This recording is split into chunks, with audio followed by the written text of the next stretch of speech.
By October 1942, Stalingrad was no longer a city in any meaningful sense. It was a field of ruins where maps were useless and front lines shifted by the hour. Buildings collapsed faster than they could be named. Streets existed only as memory. In this landscape, the German Sixth Army discovered that numbers, armor, and air power meant almost nothing once the fight compressed into basements, stairwells, and shattered walls.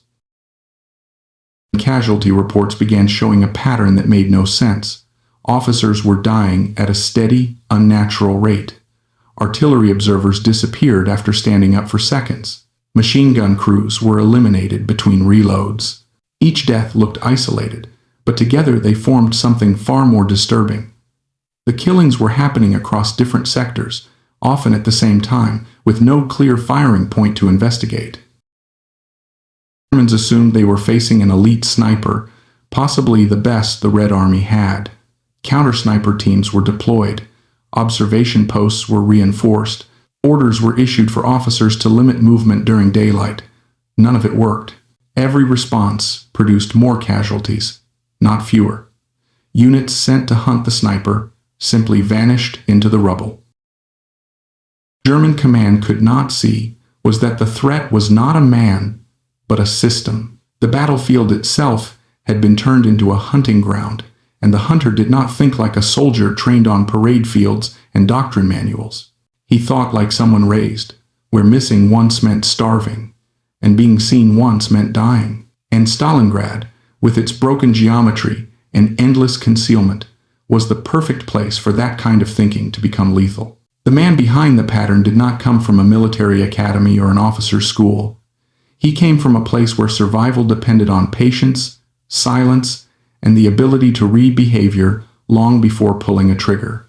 Vasily Zaitsev was born in the Ural Mountains, in a village so remote that hunting was not a skill, but a necessity.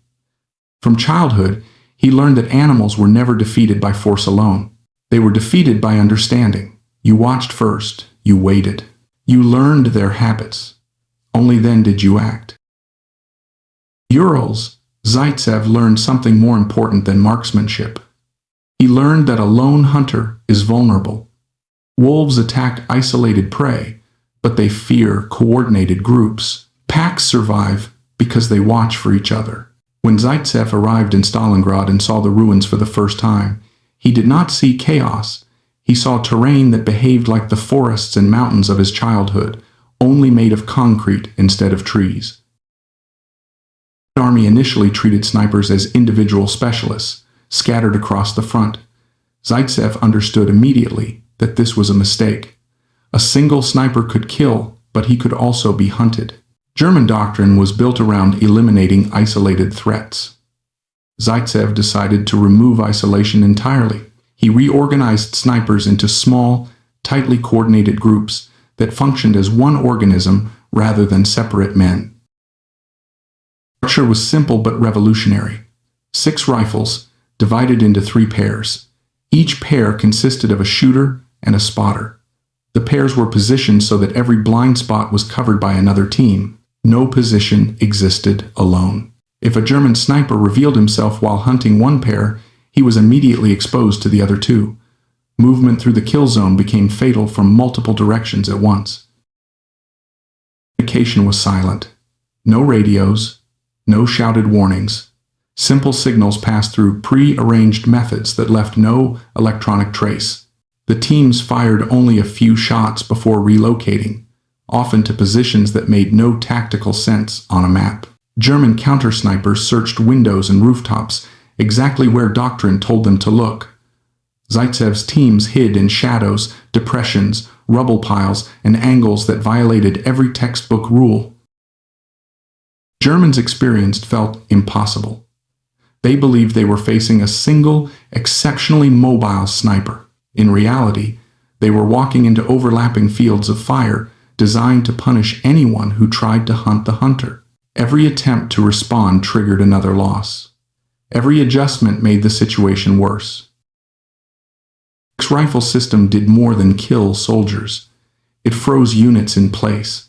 Officers stopped moving. Orders were delayed. Initiative vanished. Fear spread faster than casualties.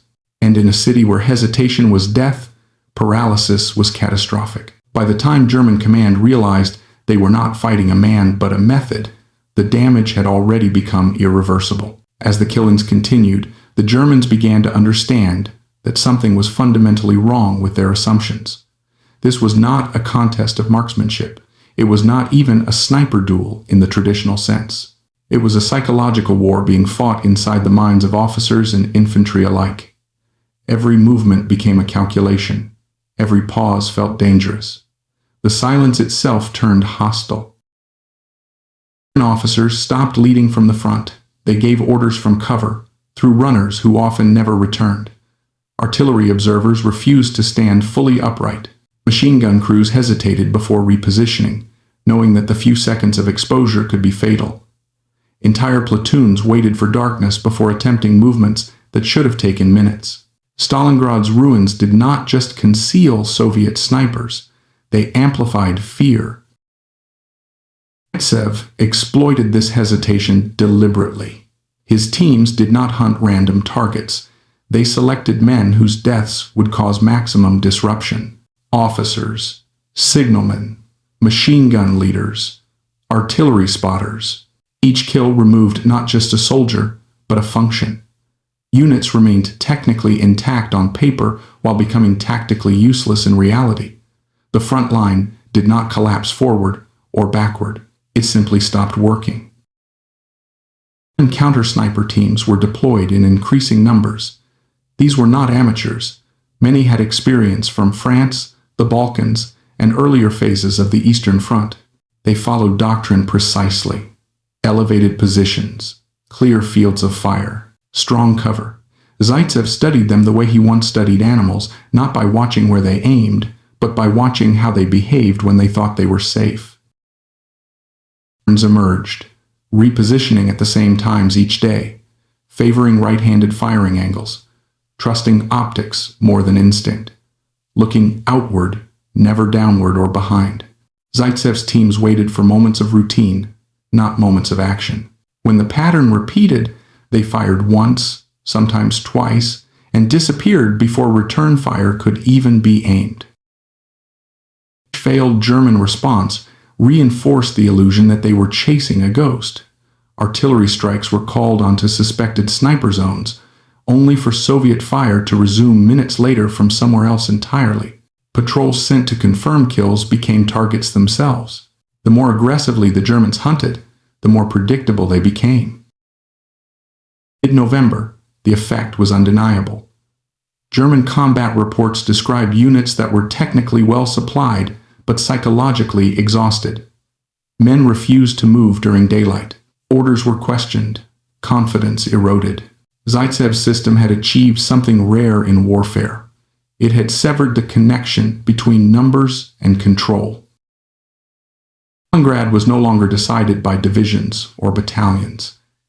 It was being shaped by small, invisible teams that dictated when and where the enemy was allowed to exist. And the most dangerous weapon in the city was no longer artillery or tanks. It was the understanding that standing up, even for a moment, could mean you would never sit down again. By December, German command stopped treating the situation as a nuisance and began treating it as a crisis. Orders reached Stalingrad that no other sniper threat had ever generated. The priority was no longer territory, factories, or forward movement. The priority was the elimination of the sniper network itself. Not suppression, not containment, destruction. 8 counter-sniper teams were assembled from multiple divisions and sent into the ruins with a single mission: hunt the hunters. These men were experienced, disciplined, and confident. Many had grown up hunting themselves. They believed that skill would solve the problem. What they did not understand was that skill meant nothing without the right frame of thinking. Germans moved in small groups, establishing textbook positions with clear sight lines and overlapping fire. They believed control came from height and visibility. Zaitsev believed control came from invisibility. His teams observed the Germans infiltrate before the Germans realized they were being watched. They allowed the enemy to settle, to grow comfortable, to believe the terrain was secure. The signal came, the response was instantaneous. Multiple shots, fired within seconds, from angles that made no sense. Targets dropped before they could react. Return fire struck empty rubble. Positions that had just fired were already abandoned. The Germans were not fighting a force that reacted to contact. They were fighting a force that had already moved on. Attempts to adapt failed. The Germans tried spreading out. They tried tightening formations. They tried waiting longer before moving. Each adjustment made them slower, more cautious, and easier to predict. Fear replaced initiative. Every decision became defensive. In an environment where speed and decisiveness were survival, hesitation was fatal. German command turned to brute force. If the snipers could not be hunted, the terrain itself would be destroyed. Artillery and mortars erased entire sections of the city, collapsing buildings, pulverizing cover, turning potential hiding places into dust. It was not a precision response, it was an admission of defeat. In one of these barrages, Zaitsev was caught by explosive fire. Shrapnel tore through his face, his eyes were destroyed. When medics reached him, they believed he was already dead. The man who had reshaped the Battle of Stalingrad lay motionless in the rubble he had mastered. Germans, it appeared to be a victory. The ghost was gone. The silence would end. But they misunderstood the nature of what they had been fighting. The danger had never been confined to one man. The system was already in motion, already taught, already spreading. And as Zaitsev was carried from the battlefield, his method remained behind.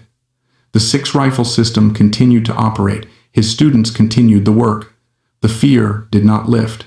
The paralysis did not end.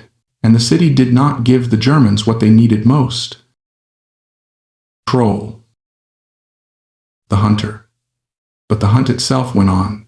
Zaitsev did not return to the ruins of Stalingrad as a shooter, but the battle no longer required him to. His greatest impact had already occurred. What he left behind was not a legend, but a method that could be replicated, taught, and scaled. While the Germans believed they had removed the source of the problem, the Red Army understood something far more important. Knowledge multiplies faster than firepower. Zaitsev was reassigned as an instructor. From behind the lines, he trained new snipers using principles that had nothing to do with medals or heroism. He taught patience before precision, observation before action, behavior over bravado. His students learned that the battlefield spoke constantly, if you knew how to listen. Footsteps, routines, habits, fear. Every human left patterns. The sniper's job was not to shoot skillfully, but to recognize the moment when the enemy made himself vulnerable. The six-rifle system became doctrine. Small, coordinated teams replaced lone hunters. Overlapping fields of fire, constant relocation, decoys, and silence became standard practice. What began as a response to Stalingrad spread across the Eastern Front. German units encountered the same paralysis elsewhere, even when Zaitsev himself was nowhere near the fighting. At the end of the war, the numbers told the story clearly. Zaitsev's personal kill count was significant, but it was not what made him dangerous. His students, trained in his method, accounted for thousands of enemy casualties. Entire German formations learned to fear movement more than engagement. A battlefield where the enemy refuses to move is already lost. After the war, the myth grew. Propaganda added duels and dramatized encounters that blurred truth and fiction. But the reality was simpler and more unsettling. Zaitsev did not win Stalingrad by being the best shot. He won by changing how the fight was understood. He turned urban combat into a hunting ground and transformed sniping from an individual skill into a coordinated system. Modern militaries still use variations of his ideas today. Paired shooters, overwatch, interlocking zones of control. The principles endure because human behavior has not changed. People still follow routines. Fear still creates hesitation. And hesitation under the wrong conditions, is fatal. Stalingrad, the Germans searched for one man and never found him. What they never fully understood was that they were never fighting one sniper at all. They were fighting a way of thinking. And once that way of thinking took hold, it could not be killed with shells, numbers, or orders. It did not fall to force, it fell to patience. The story of the six-rifle tactic at Stalingrad is not, at its core, a story about sniping, marksmanship, or even individual heroism. It is a lesson about how humans adapt under pressure, how systems outperform individuals, and how wars are often decided not by who has more strength, but by who understands reality more clearly. Stalingrad stripped warfare down to its rawest elements. Technology, doctrine, and numbers collided with fear, habit, and human limitation. What emerged from that collision was a truth that applies far beyond one city or one war. The first lesson is that environments dictate outcomes more than intentions. The German army arrived at Stalingrad with a doctrine that had worked spectacularly across Europe. Blitzkrieg assumed space, speed, and visibility. It assumed that front lines could be mapped, flanks identified, and breakthroughs exploited. Stalingrad destroyed those assumptions. When combat compressed into rooms and stairwells, doctrine became a liability. The Red Army, forced to fight in ruins, adapted because it had no alternative. Adaptation was not innovation for its own sake. It was survival responding to environment. This is a recurring pattern in history. Those who succeed are rarely the ones with the best plans.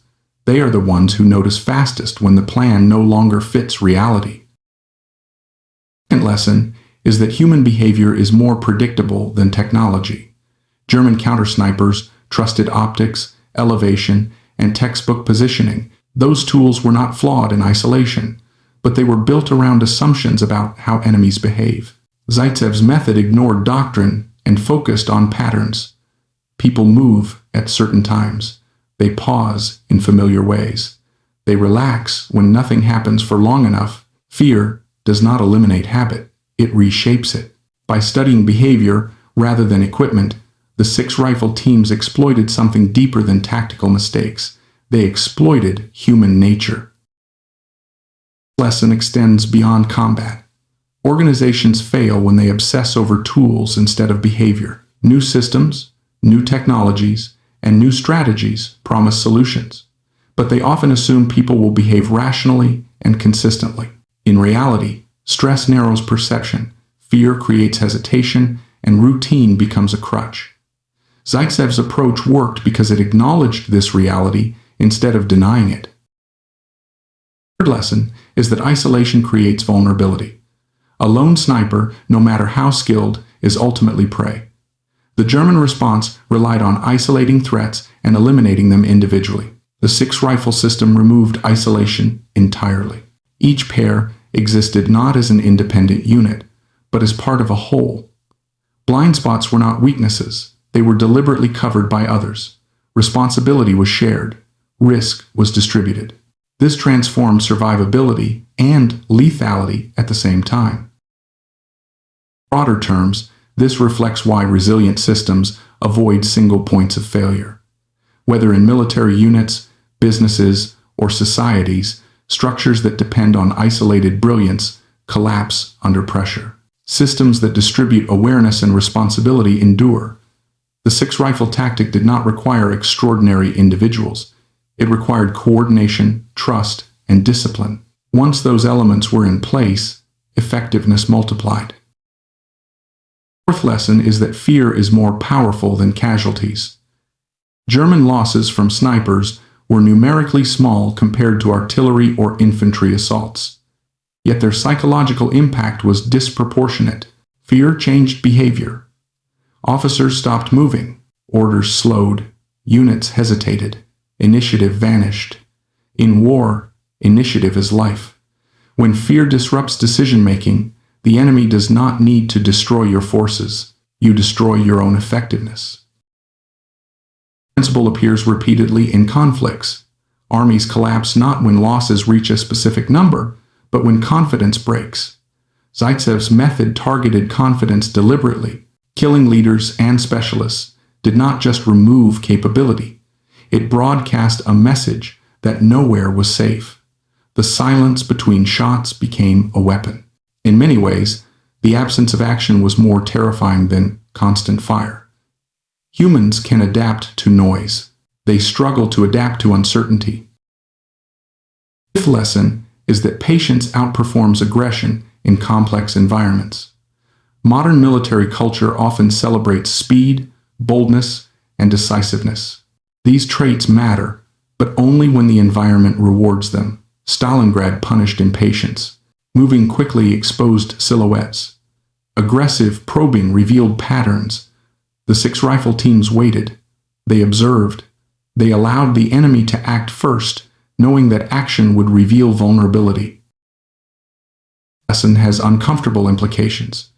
It suggests that restraint, often mistaken for weakness, can be strength when paired with understanding. Many failures occur because leaders feel compelled to act simply to appear decisive. Zaitsev's system shows that waiting, when done intentionally, is not passivity. It is preparation. The sixth lesson is that doctrine becomes dangerous when it is followed without thought. German counter-snipers were highly trained and competent. Their failure was not incompetence, but rigidity. They applied solutions that had worked elsewhere without questioning whether the context had changed. Zaitsev, by contrast, treated doctrine as irrelevant. He relied on principles learned long before the war, rooted in observation and survival rather than theory.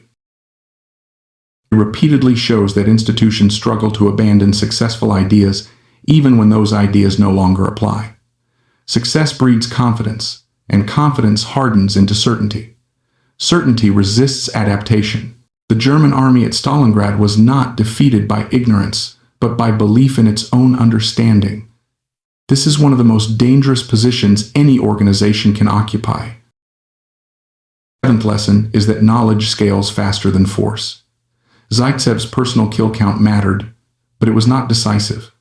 What mattered was transmission. By teaching others, he multiplied his impact beyond anything he could achieve alone. The 6-rifle system outlived his presence on the battlefield. Even after he was wounded, the effect continued. This is the hallmark of effective leadership.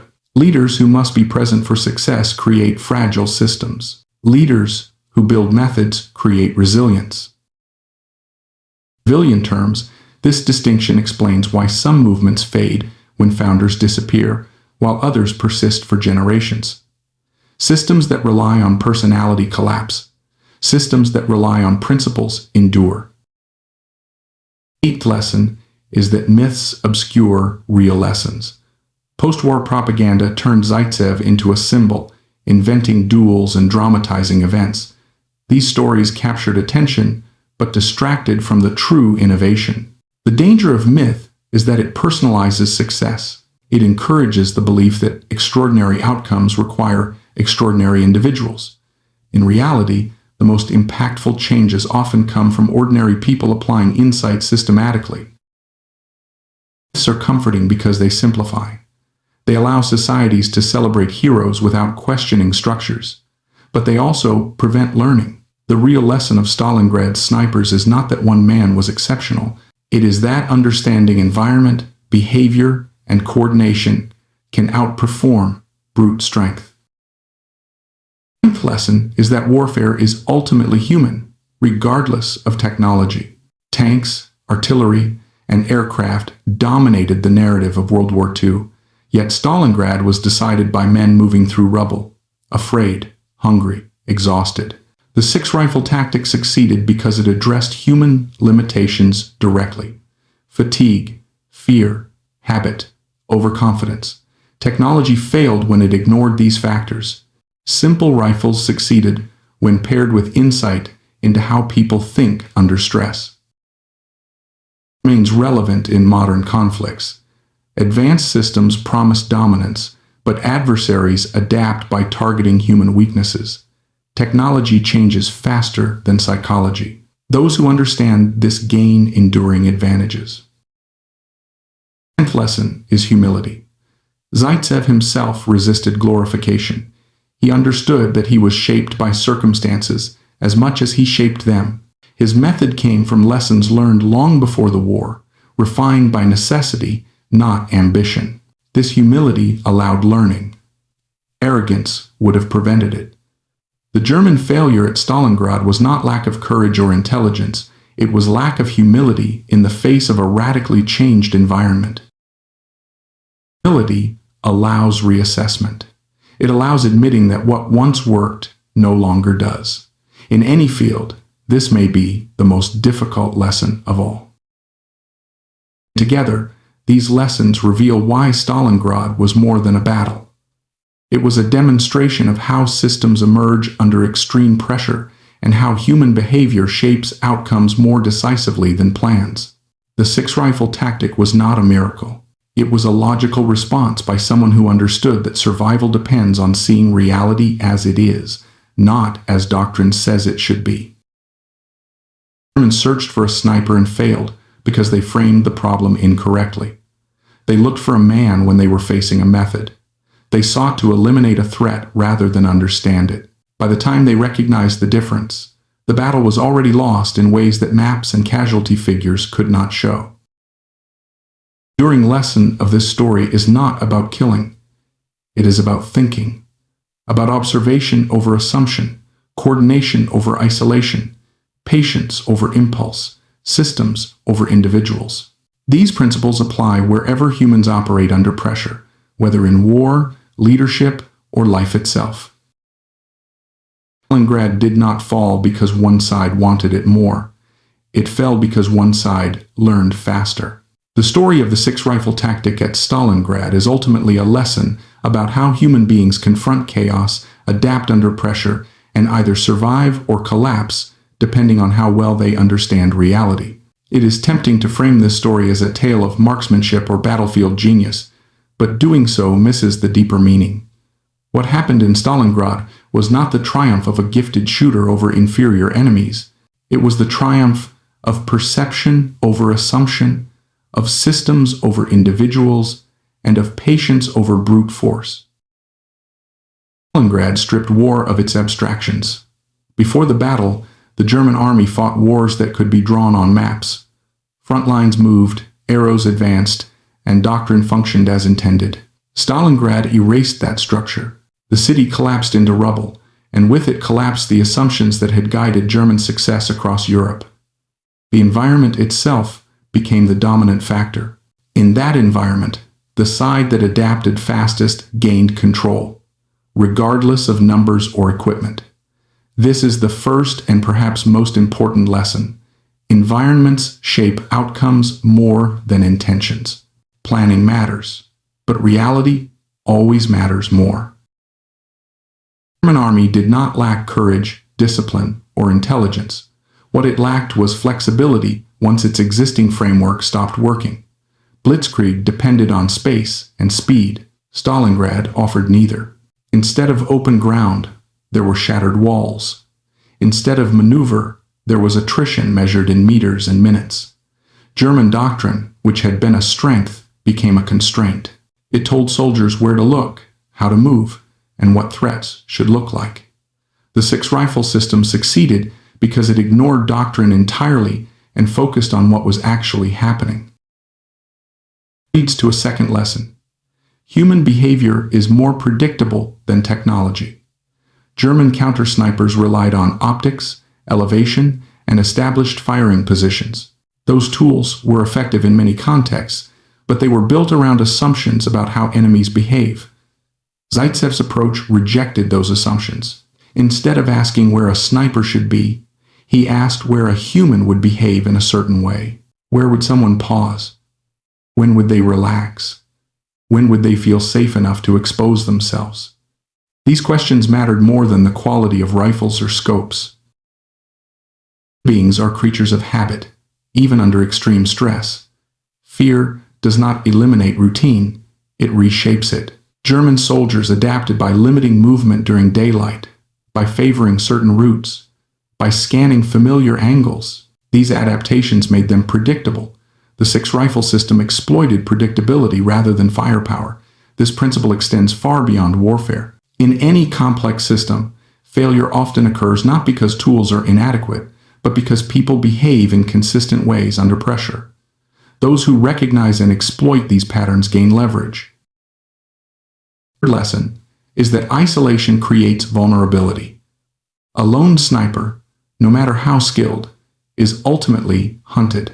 German counter-sniper doctrine was built around identifying isolated threats and eliminating them one by one. Zaitsev understood that isolation itself was the weakness.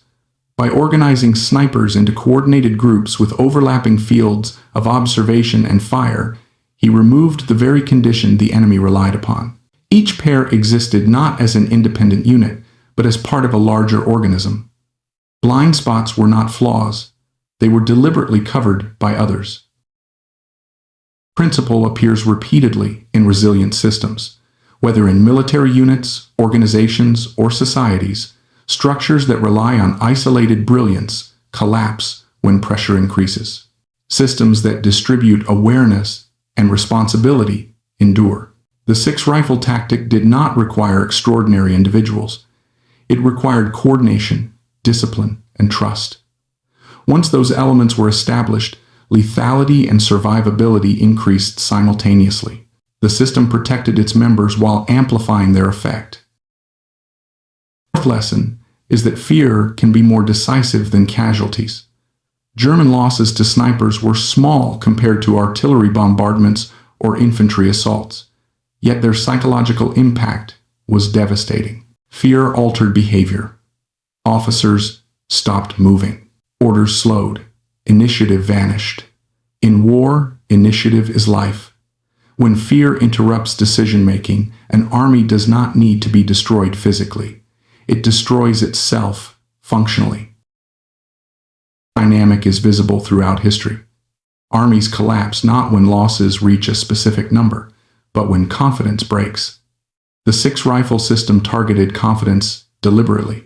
Killing officers, observers, and specialists removed not just individuals, but the sense of control.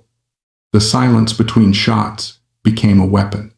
Humans can adapt to noise and chaos. They struggle to adapt to uncertainty. Not knowing when or where death might come is far more corrosive than constant danger. The fifth lesson is that patience outperforms aggression in complex environments. Modern military culture often celebrates speed, boldness, and decisive action. These traits matter, but only when the environment rewards them.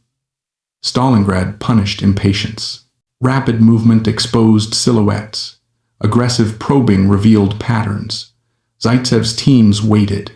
They observed. They allowed the enemy to act first, knowing that action would create vulnerability. The lesson is uncomfortable because it contradicts instinct. Many failures occur because leaders feel compelled to act simply to appear decisive. Waiting is often mistaken for weakness. In reality, waiting can be a form of control when paired with understanding. Zaitsev's method shows that restraint, when intentional, is not passivity, it is preparation. The next lesson is that doctrine becomes dangerous when followed without thought. German counter-snipers were highly trained professionals.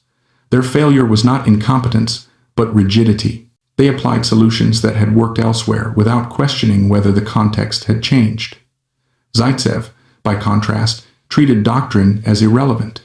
His thinking came from hunting, not manuals. He understood that survival depends on reading reality, not obeying theory. Institutions struggle to abandon successful ideas, even when those ideas no longer apply. Success breeds confidence, and confidence hardens into certainty. Certainty resists adaptation. The German army at Stalingrad was not defeated by ignorance, but by belief in its own understanding. This is one of the most dangerous positions any organization can occupy. When success becomes identity, learning stops. The seventh lesson is that knowledge scales faster than force. Zaitsev's personal kill count mattered, but it was not decisive. What mattered was transmission. By teaching others, he multiplied his impact beyond anything he could achieve alone. The six-rifle system outlived his presence on the battlefield. Even after he was wounded, the effect continued. This is the mark of effective leadership. Leaders who must be present for success create fragile systems. Leaders who build methods create resilience. This distinction explains why some movements collapse when founders disappear while others endure for generations. Systems that rely on personality fade. Systems that rely on principles persist. Zaitsev's influence did not come from legend, but from structure. Eighth lesson is that myths obscure real lessons. After the war, propaganda transformed Zaitsev into a heroic symbol, inventing dramatic duels and exaggerating events. These stories captured attention but distracted from the true innovation. Myths personalize success. They encourage the belief that extraordinary outcomes require extraordinary individuals. This belief is comforting, but false. The real lesson of Stalingrad's snipers is unsettling. It suggests that ordinary people, applying insight systematically, can produce disproportionate effects. Myths simplify history and make it emotionally satisfying. They also prevent learning. By focusing on heroes, societies avoid examining systems. The ninth lesson is that warfare remains fundamentally human, regardless of technology. Tanks, aircraft, and artillery dominate historical narratives, yet Stalingrad was decided by men moving through rubble, exhausted, afraid, and uncertain. The six-rifle system succeeded because it addressed human limitations directly: fatigue, fear, habit, overconfidence. Technology failed when it ignored these factors. Simple rifles succeeded when paired with insight into human behavior. The lesson remains relevant today. Advanced systems promise dominance, but adversaries adapt by targeting human weaknesses. Technology evolves faster than psychology. Those who understand psychology gain enduring advantages. The 10th lesson is humility. Zaitsev resisted glorification. He understood that his effectiveness came from circumstances as much as talent. His method was not invented for fame, but for survival. This humility allowed learning. Arrogance would have prevented it. The German failure at Stalingrad was not a failure of courage or intelligence, but a failure of humility in the face of a radically changed environment. Humility enables reassessment. It allows admitting that what once worked no longer does. In any field, this may be the hardest lesson of all. Together, these lessons explain why Stalingrad was more than a battle. It was a demonstration of how systems emerge under extreme pressure and how human behavior shapes outcomes more decisively than plans. The six-rifle tactic was not a miracle. It was a logical response by someone who understood that survival depends on seeing reality as it is, not as doctrine claims it should be. Humans searched for a sniper and failed because they framed the problem incorrectly. They looked for a man when they were facing a method. They sought to eliminate a threat rather than understand it. By the time they recognized the difference, the battle was already lost in ways that maps and casualty figures could not capture. The enduring lesson of this story is not about killing. It is about thinking. Observation over assumption, coordination over isolation, patience over impulse, systems over individuals. These principles apply wherever humans operate under pressure, whether in war, leadership, or life itself. Stalingrad did not fall because one side wanted it more. It fell because one side learned faster. The story of Robert S. Johnson and the P-47 Thunderbolt is, at its core, a lesson about how modern war exposes the gap between theory and reality. Before June 26, 1943, the Thunderbolt existed largely as a controversy. Engineers defended it, pilots doubted it, and critics dismissed it. On paper, the aircraft seemed to violate everything fighter doctrine claimed to value. It was too large, too heavy, too slow to climb, and too inelegant to win classic dogfights. Against sleek German fighters designed around speed and maneuverability, the P-47 appeared out of place, almost primitive. Yet the events of that day over France revealed that the assumptions guiding those criticisms were incomplete. War did not reward theoretical perfection. It rewarded endurance. First lesson embedded in Johnson's survival is that combat is not a controlled environment. Pre-war doctrine imagined clean engagements where skill, speed, and tactical brilliance decided outcomes. In reality, combat is chaotic, violent, and unpredictable. Pilots are surprised, systems fail, enemy fire hits where it should not. In such conditions, machines designed for ideal performance are fragile. They work beautifully until the moment something goes wrong. The Thunderbolt was designed with the opposite assumption: something would go wrong. It was not built to avoid damage at all costs. It was built to continue functioning after damage occurred. Johnson's experience demonstrates this mercilessly. The first cannon shell did not merely damage his aircraft, it destroyed it as a fighting machine. Hydraulics failed, the cockpit burned, controls went dead. No amount of pilot skill could reverse that. From a doctrinal perspective, he should have died within seconds. The only reason he did not is that the aircraft around him had been designed to tolerate catastrophic failure without immediate collapse. The lesson here is stark. Survivability is not about preventing damage, but about managing its consequences. It leads to a broader principle about engineering under extreme conditions. Redundancy, margin, and strength are often criticized as inefficient. They add weight, cost, and complexity. In peacetime or in controlled testing, these criticisms seem valid. But in combat, redundancy is not waste, it is time. Armor plate is time. Self-sealing fuel tanks are time. Independent engine cylinders are time. Every additional second a damaged aircraft remains airborne is another chance for survival. The Thunderbolt converted weight into time, and time into life. The lesson lies in the difference between tactical success and strategic success. The P-47 was not always the best dogfighter in a one-on-one engagement, but wars are not won by isolated duels. They are won by sustained operations over months and years. An aircraft that preserves its pilots allows experience to accumulate. Experienced pilots are more effective, more adaptable, and more survivable. Over time, this advantage compounds. The Thunderbolt's low loss rates meant that pilots survived to fly again, learn from mistakes, and refine tactics. This mattered more than any single performance metric. And survival also highlights the importance of human capital in industrial warfare. Aircraft can be replaced relatively quickly. Trained, experienced pilots cannot. A fighter that sacrifices pilot survivability for marginal gains in performance is strategically flawed in prolonged conflict. The Thunderbolt's design implicitly recognized this. It was not optimized for winning every engagement. It was optimized for bringing pilots home. That choice paid dividends across hundreds of thousands of sorties.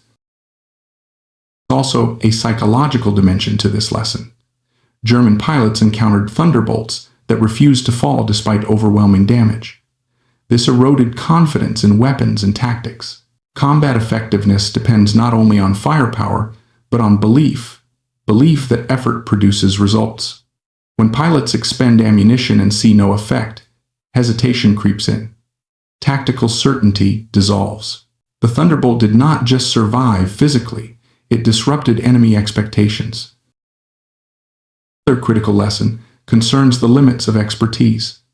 Engineers, tacticians, and analysts were wrong about the Thunderbolt's value. Their models prioritized performance metrics that mattered in theory, but less in practice. Real combat revealed variables those models could not fully account for: stress, damage tolerance, pilot fatigue, and the sheer randomness of violence. This serves as a warning against overconfidence in abstract analysis. Systems must be tested in the conditions they are meant to endure, not merely optimized for ideal scenarios. The story also reframes heroism. Johnson's courage mattered, but it did not save him. What saved him was a system designed to protect its operator. Modern war reduces the role of individual heroics while increasing the importance of institutional decisions made long before combat. Design choices made in factories and offices determine who lives and who dies. The Thunderbolt's engineers, perhaps unknowingly, made decisions that saved thousands of lives. Moral lesson embedded in this. Designing for survivability reflects a value system that places human life above abstract ideals of efficiency or elegance. The Thunderbolt acknowledged that pilots would be exposed to extreme danger and sought to mitigate that danger where possible. This does not make war humane, but it recognizes the humanity of those forced to fight it. An air force that values pilot survival is one that can sustain itself ethically as well as strategically. Contrast between American and German industrial philosophies reinforces this lesson. American design emphasized robustness, redundancy, and mass production. German design emphasized precision, optimization, and performance. Both produced formidable machines, but only one approach scaled effectively under attrition. The Thunderbolt was not merely an aircraft. It was an expression of an industrial culture that understood war as a problem of endurance rather than brilliance. Another lesson lies in adaptability. The Thunderbolt's role